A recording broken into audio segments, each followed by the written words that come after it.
Starboard Podcast, where we discuss the ups and downs of going through life, but through a struggling Christian college student perspective. This is your captain speaking. In today's episode, we explore how do you maintain hope and joy this Christmas amidst everything going on in the world right now. Let's meet our passengers. All right, so welcome everyone to the Starboard Podcast. I will be your host for this journey, I guess. We're on a boat is the theme that we're kind of trying to go for. So as your first mate, maybe, I'm Shao. I'm a sophomore student studying BS Psychology in Ateneo de Manila University. I'm here joined by my companions, Raine and Airene. Whichever one of you wants to introduce yourself first, may go ahead. Hey, I'm Raine. I'm also a sophomore from Ateneo, and I'm currently taking up AB History. Hi, I'm Airene, and I'm a sophomore from UP Diliman, UP Fight. And I am currently taking up BS Chemical Engineering. All right. So, to all our listeners, this is the first time any of us is really doing a podcast like this. And we're all a little bit nervous, but I think we'll get through it, guys. Okay. So I think I want to start by asking you guys, how would you define hope? Because I think that hope is one of those words that we use a lot.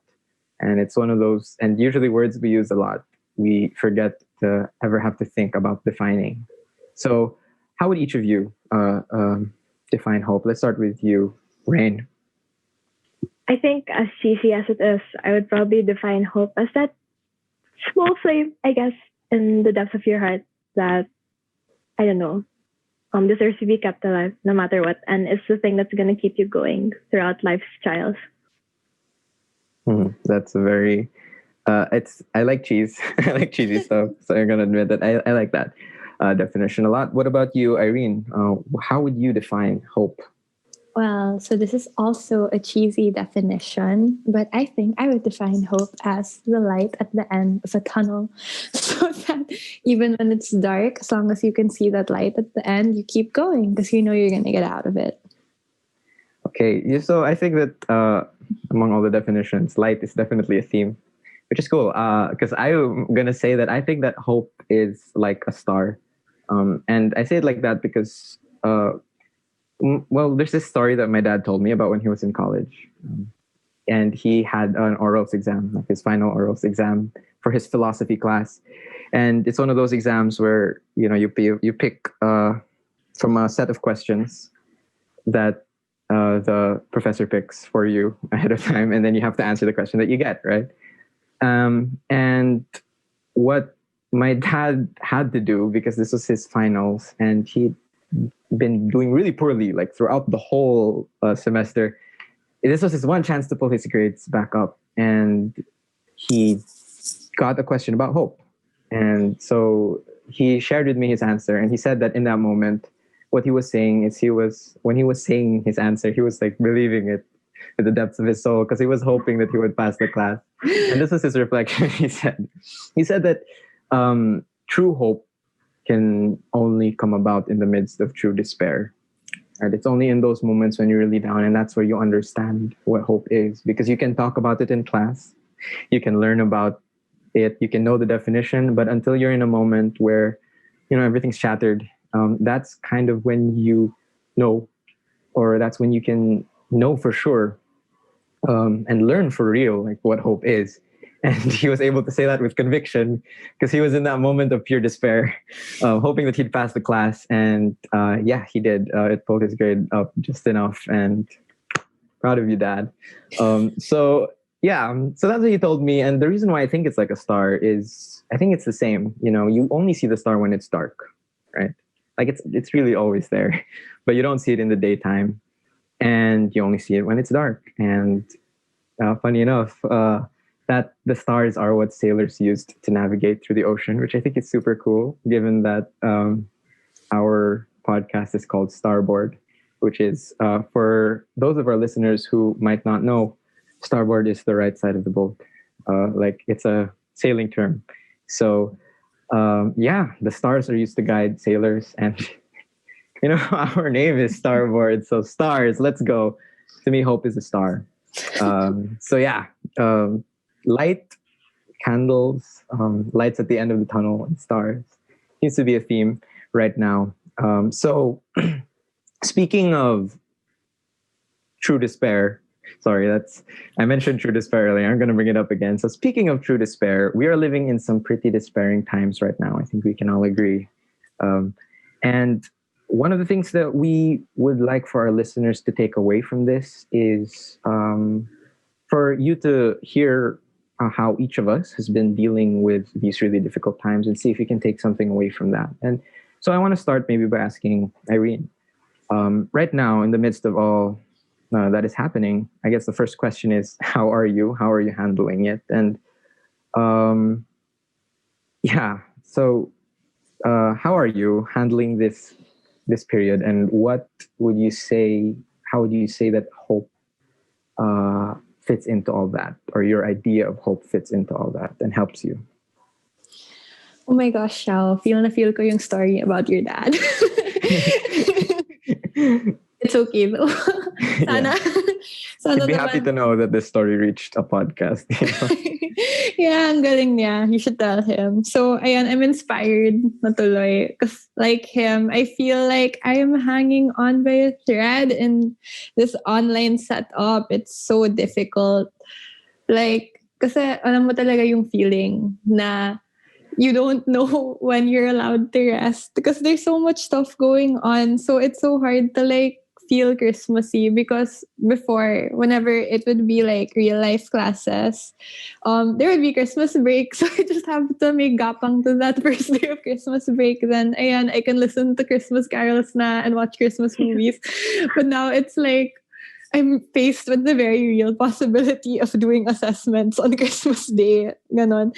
So I think that the way I am coping, am I coping? Sorry, I am. The way I am coping with with this moment of true despair is I try to find the fun in the situation. So I always tell my friends when I'm gonna study so that they can join me on Discord and study with me, and I can feel like they're there with me. And I try, emphasis on try, to stop working by a certain time of the day so that I can still feel like I have time to rest. And I also try to spend a lot of time with my family because even when things are bad, they make me really happy. So it's nice that they're like an immediate source of joy for me, especially around the holidays.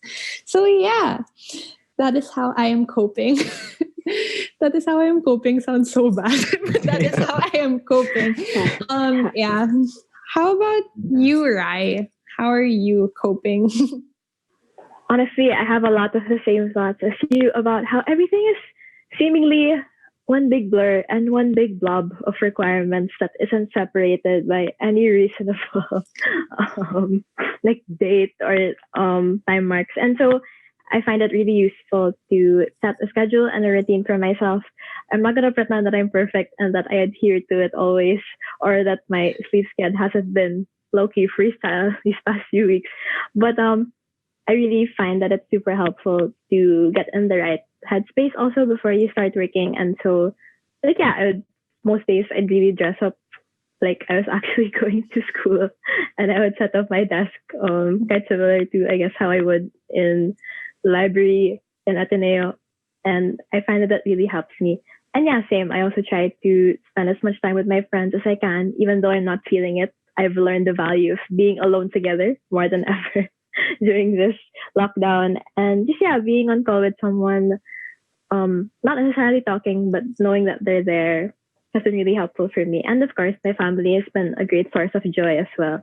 And readily available people to tease. Yes. Yeah, so that's great to hear. I like how, I think I'm also the same with Irene in that, well, your example, your main method of coping was other people. And same, other people help is a way that I cope really. And I like how you put it, Raine, being alone together right now as we sail through these treacherous and lonely waters. It's important.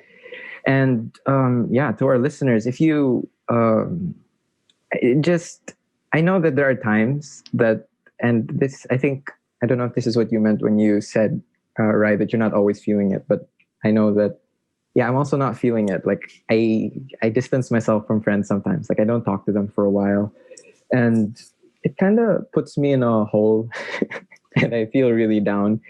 And it's one of those things where you don't really feel like doing it, but like when I message a friend and say, hey, can we talk, and then we do end up talking, I find that that connection, I suddenly feel a lot better, and I start to think to myself like, wow, I really fooled myself into thinking that I didn't enjoy this. I really enjoy this. I really enjoy talking to people. So that's one of the ways we cope. But what about the ways that we hope? Is there anything that you look forward to most, like that light at the end of the tunnel? Maybe for Rai, what's your candle? What are you looking forward to? What's keeping you going? And I'd like to hear what you think. Whoever wants to has anything they want to share about that.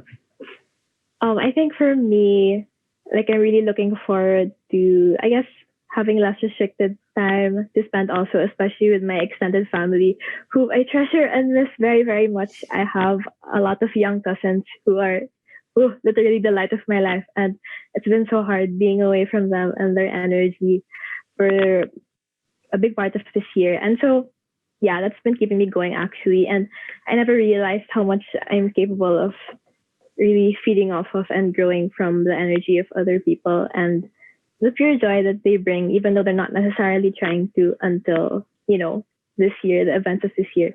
But I'm really looking forward to spending time with them again and my friends too. Yeah. How about you? Thank you, Raine. How about you, Irene?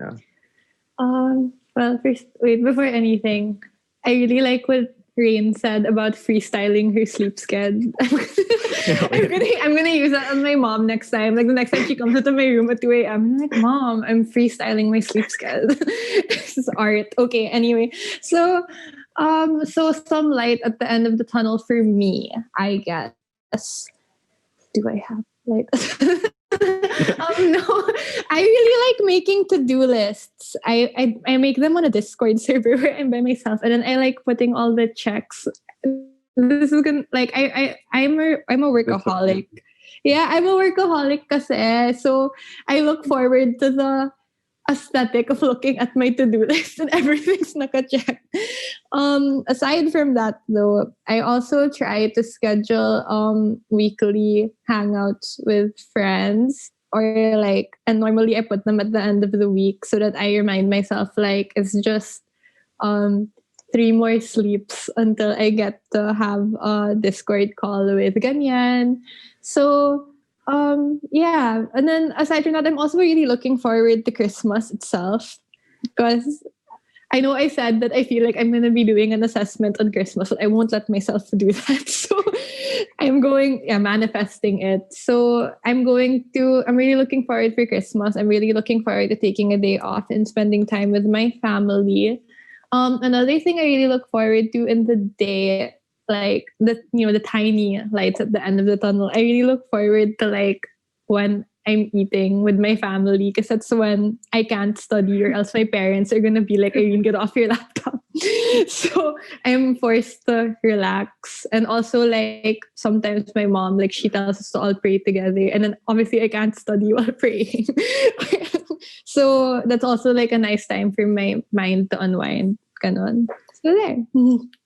You seem to like not studying. Yeah, I don't think anyone likes studying. Yeah, I don't think so. But I think we all have those subjects that you don't, that we love to just read about. That's just the thing. Sorry. There are certain things that over the quarantine that I started to pick up just out of sheer interest. And I think that I'd also like to ask you guys if there's anything that you'd say you learned in the quarantine. Sorry, it doesn't have to be something you studied necessarily, but we all have hobbies that we might have picked up.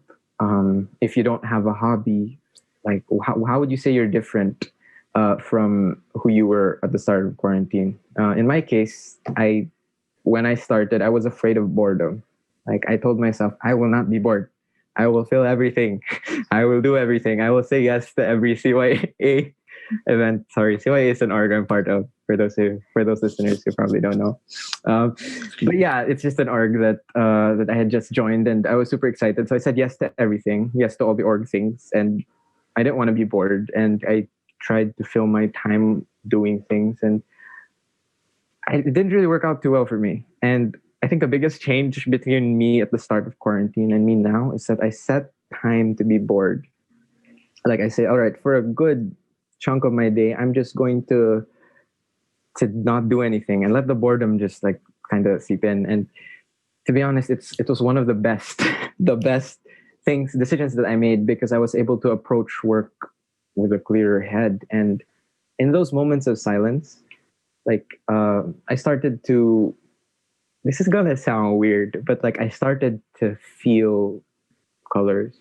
Like when I'd look outside and I look at trees, I'd get a feeling, which I didn't have before. Because you know how like when you listen to music, it's just noise, like in a certain pattern, but you can feel something. Like a melody makes you feel something. And I felt like I was starting to see melodies in the things around me, which didn't happen for a long time. And the thing that what it took was to actively say, be bored. And it answered a question that I had throughout quarantine, which is, how did humans exist for thousands of years and like not have anything to do? And I realize now that I think in a lot of ways, we're kind of built for boredom in a small way, you know. And there's a part of us that is, at least, that's built for boredom. And it's okay to be bored. And it might even be better for you to be bored. Big problem I made was thinking that if I'm not doing anything, it's bad. But really, sometimes not doing anything can really clear your system. And beyond that, it just makes you just become in touch with like the basic mode of existence, which is boredom. So embracing boredom, that's one of the ways I've changed throughout quarantine. How about you guys?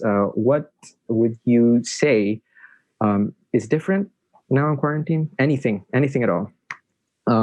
Yeah. Oh, I have two changes that I thought of just now. One is a small change, but it's gonna sound super baba, but I promise I can connect it to a deeper thing. So the first change is that I became a coffee person this year. I really promised myself when I was like a bit younger that I really wouldn't drink coffee until like I was like working age or whatever. But then I ended up drinking it this year. And like the act of making coffee for myself has actually turned into like a really like important grounding exercise, in the sense that like it's such a simple thing that, okay, this is for me and I'm doing this for myself. And after I finish this process, I'm gonna have a drink that I can enjoy throughout the rest of the afternoon and will propel me through whatever I need to finish. And so I feel like that's one of like the smaller like little self-care aspects that I've picked up, and I didn't expect it to be so healing. And then the second change that I thought of is that I stopped looking for like big feelings, like big happiness or big sadness, because as these days go on in quarantine and lockdown, they feel kind of like static and repetitive, and you just sometimes you find yourself begging, like, can like something happen, just like something. It doesn't even need to be good. Like it can even be like a bad or a surprising thing. Like I just want to feel something again.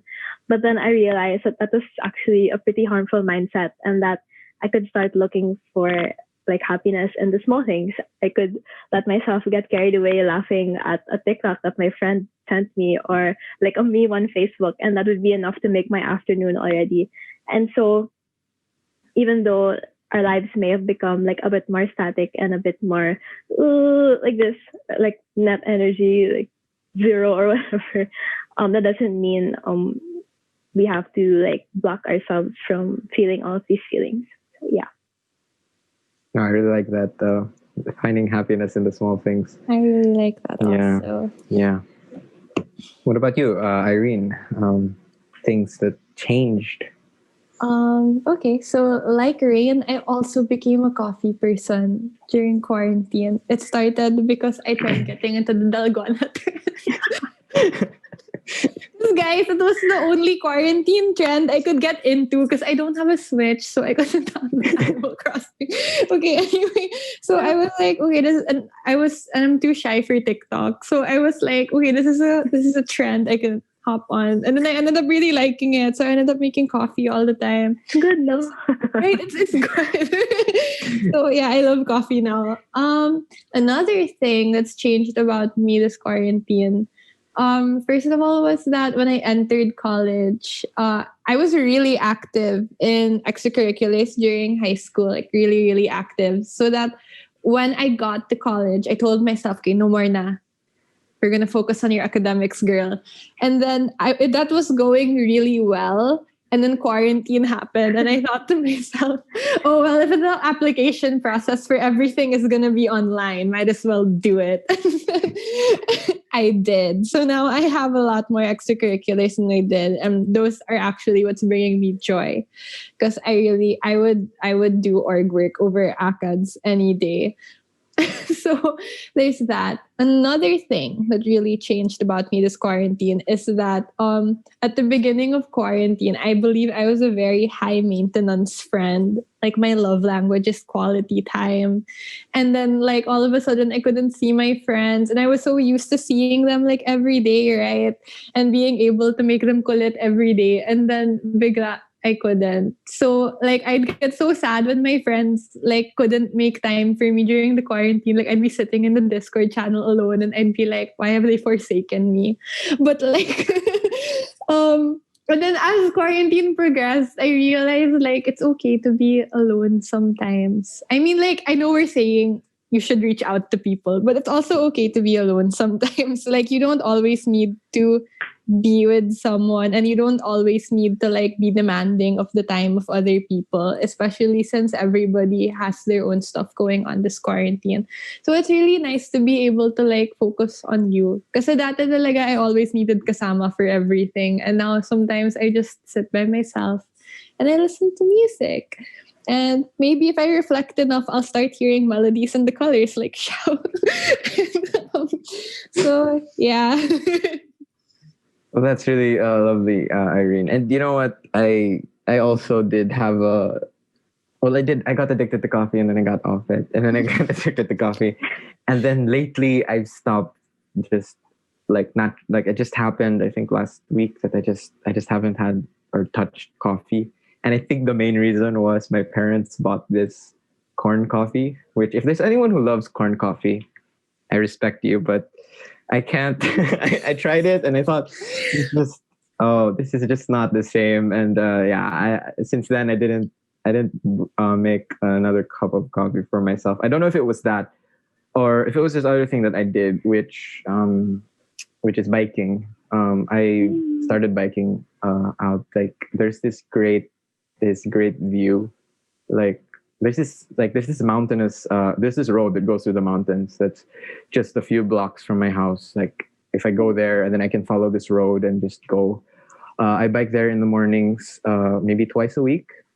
Sometimes I have friends who join, and of course we social distance. But those are moments where I'm able to, because I heard it from another podcast where this guy who was suffering from problems similar to mine, which is that he'd have panic attacks sometimes, or have this just feel terrible. I listened to it, and what he did is he would run, and well, I have a bike, so I thought I'd bike, and it became a substitute for coffee. Before I thought I took coffee because I needed the energy. I think I took it so that I wouldn't feel sad.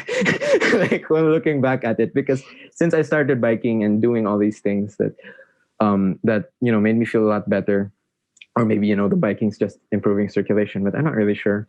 I didn't need to do the coffee anymore. But I did say that I went through those moments of being addicted and getting off of it. And the story behind that was I was using it a lot, and then I hated myself for it. I was like, wow, I'm running on coffee. I thought to myself that was a bad thing. And so I tried to force myself off of it. And I went through some pretty terrible moods that weren't super great. And they were dark places that I went to. And at that point I said, maybe I do need the coffee. So I did.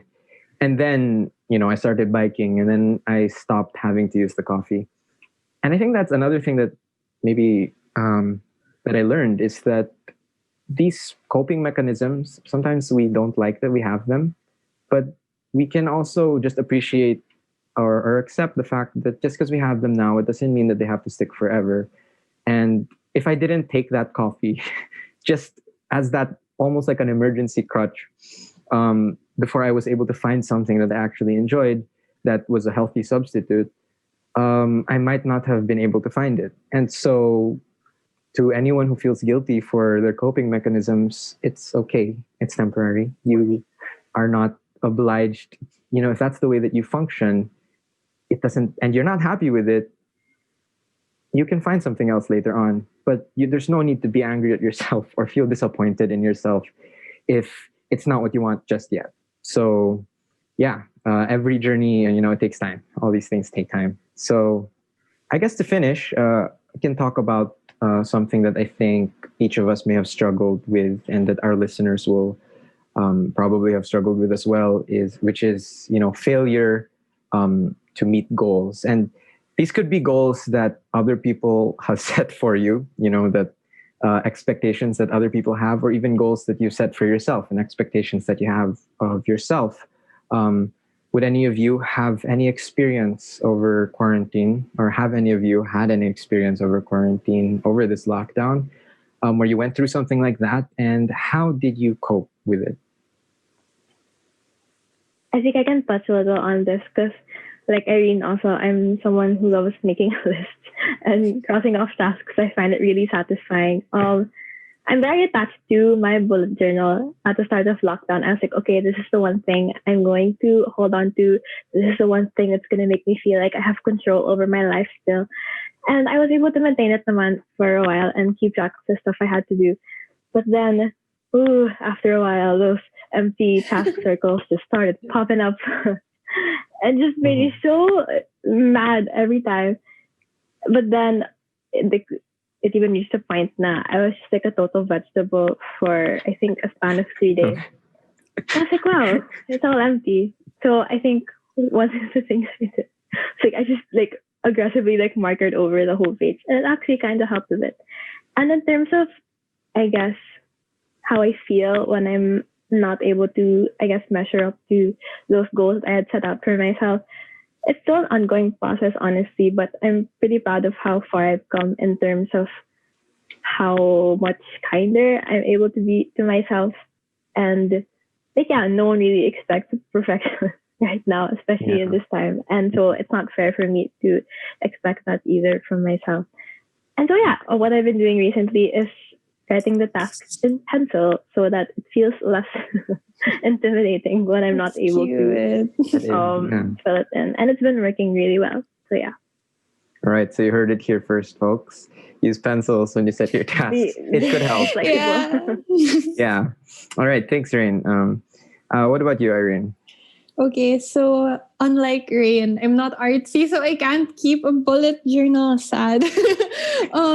What I mentioned this a while ago, but I actually have my own Discord server where I send messages, and then I put the check mark emoji next to a task if I've done it. And I've been really unproductive actually the past 2 days. So pang ilang my to-do list from Tuesday, I didn't accomplish anything. So I copy-pasted everything to the Wednesday to-do list. And yesterday, I didn't do anything.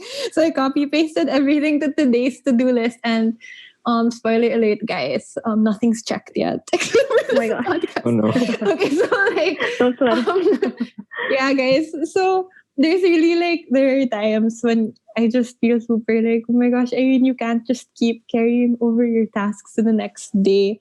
And also because it's all in one channel, so I scroll through it and I get sad when I notice that some days have less tasks and the other days I get really disappointed in myself.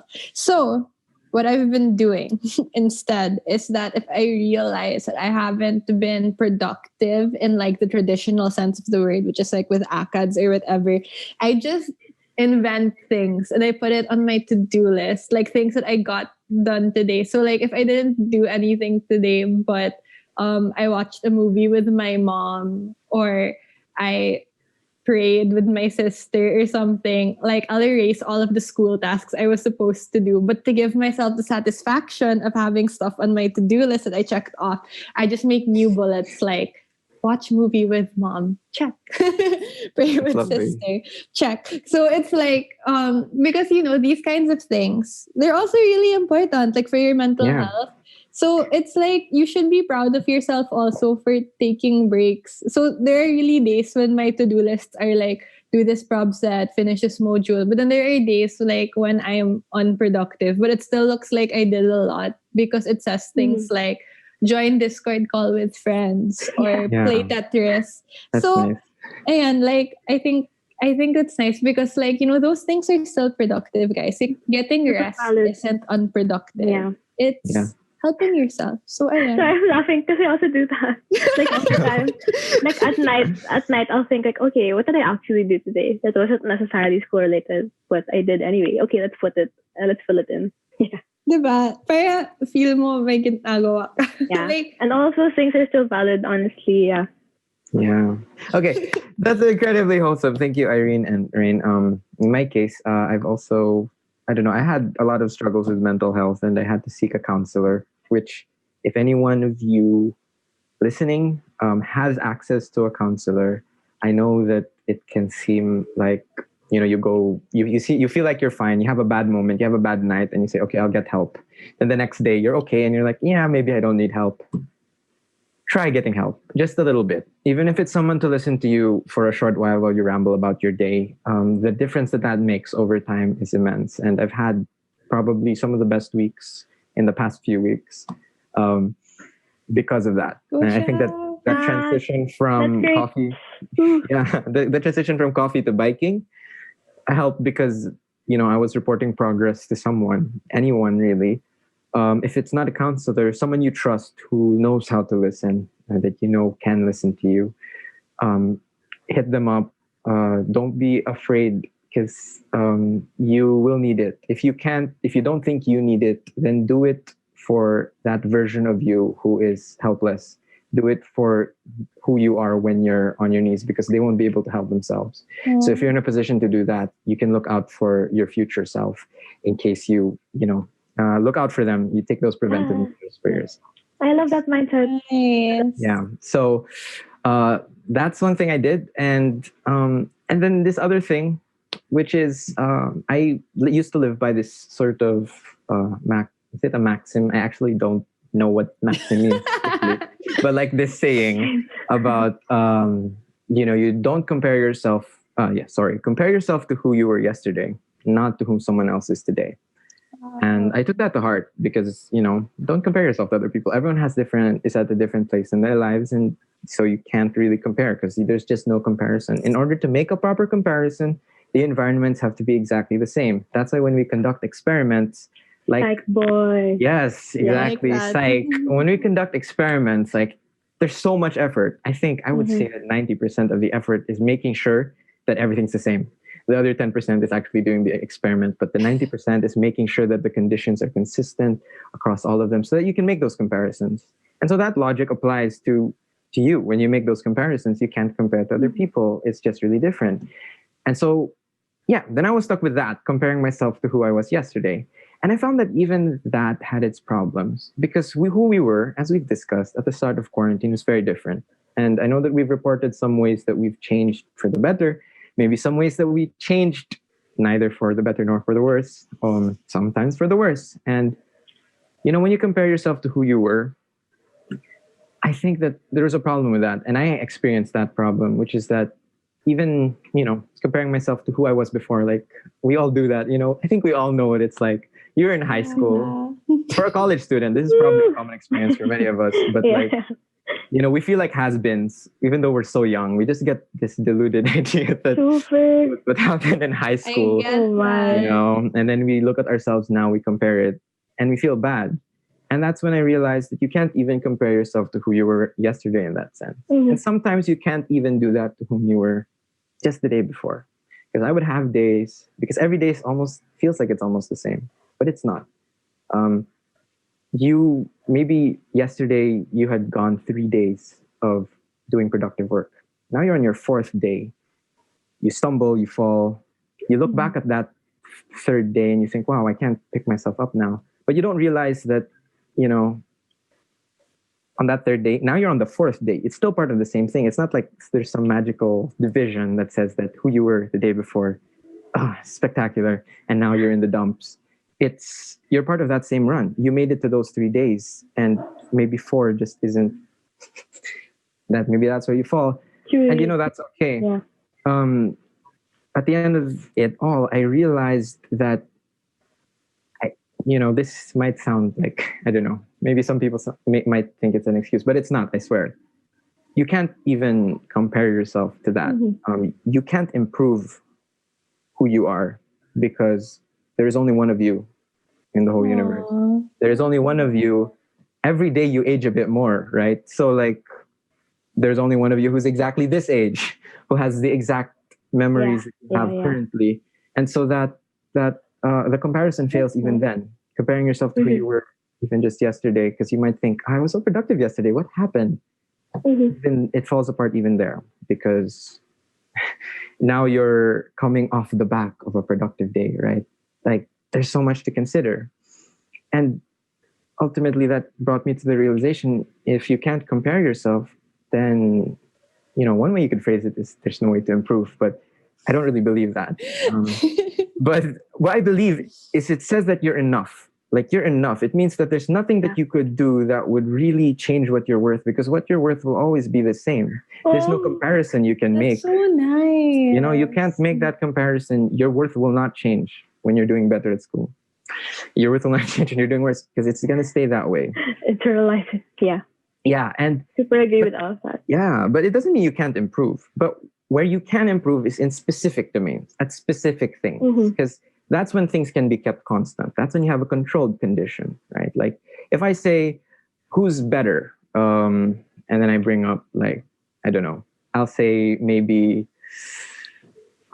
Mike Tyson or LeBron James.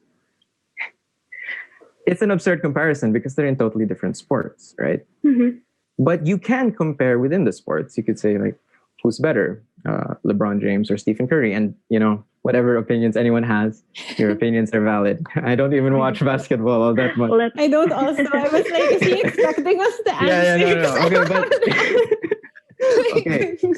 All right. Yeah, sorry. I could have picked something else, but that's okay. But the point's there, right? You see the point I'm trying to get at, which is that the domains are different. And so even with your self-comparisons, okay, stop comparing yourself as a whole to who you were yesterday, or even who you will be tomorrow. Your worth will never change. But you can take a focused view on a particular thing that you can get better at, because now the conditions are the same. In basketball, but in basketball, the court's always the same. You always have 2 rings, you always have 1 ball, and you have, I think it's 10 players. Yeah. That number. At the I same don't time. know. So those things stay constant. That's a way that you can, then some comparison can take place, right? When it comes to, let's say art, and the artists out there, don't think that, your worth will never change, but you can get better at drawing a face, because the elements of the face are always the same. The tool that you're using is always going to be the same. And so that's where you can do that progress. But it's important to know that your worth underneath it all will never change. Aww. That's beautiful. Thanks, I Shao. love that. Yeah. So it can't, by definition, you just can't make the comparison. You can't make a case for it. You just can't. So on that note, thank you to all our listeners. Thank you so much, Raine, for being here, Airene, and to our director behind the scenes, giving us those thumbs up and typing those notes in the chat. Thank you so much. To our listeners, once again, we hope that this podcast gave you hope, and we will see you next time. For now, safe sails. Aw, safe sails, guys. Safe sails, everybody. Safe sails. Take care. In this week's episode, we talked about how to maintain hope and joy in this season of Christmas amidst everything going on. Through stories of hope, of despair, and of coping with that despair, we heard how hope is both a star in the sky, the light at the end of the tunnel, and the small yet inextinguishable flame in our hearts that lights our path as we journey forward. We shared about how we can draw hope from one another, in the moments of bonding, of living alone together, and in friends and family who are a source of comfort in these trying times. As we depart for now, we want to hear from you, our dearest listeners. What experiences have you had with hope lately? Have you been able to find it in times of despair? Or is the light at the end of the tunnel a little too dim for now?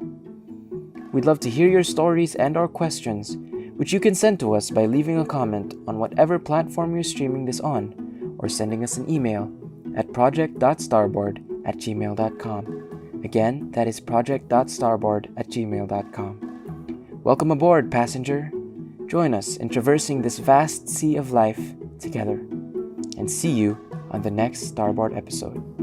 Safe sails.